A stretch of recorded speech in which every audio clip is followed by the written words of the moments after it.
Eu pemelo le la belut deh.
Nhong bên mang lấy âm nay miên theo cười in chặt bờ mây anh nhong lúa bên trong hàm rồng hao cười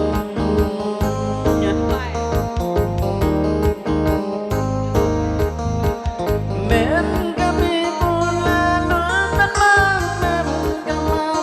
lấy lúa bên mang thì nhari kỷ niệm ngõ cái thân năm para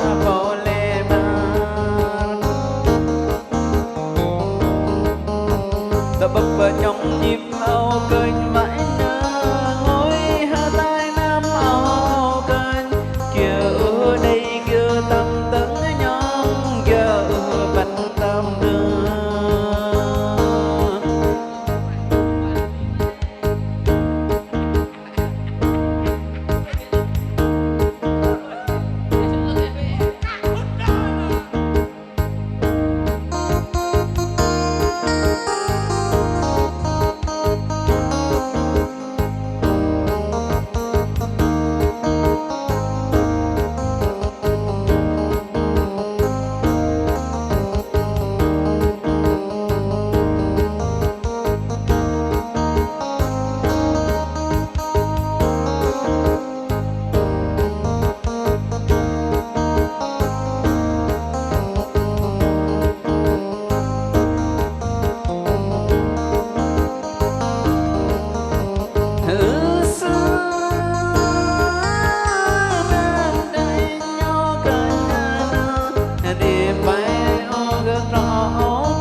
làm giờ ngầm nhầm nó nơ hay ngao ai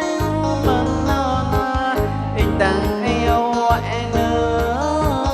bay đi miền bay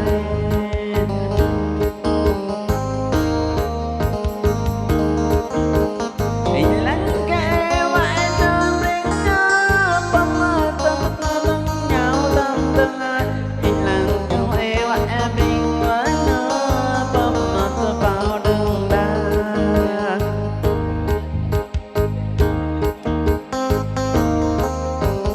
mà nhạc băng hùng theo vãi nỡ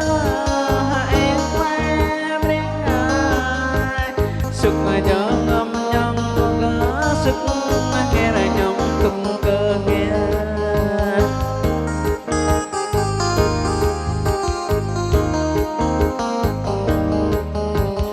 lối nhông mẹ đã ba lối đi gồng nhông khăn vãi gồng đến tới trong lòng buồn cười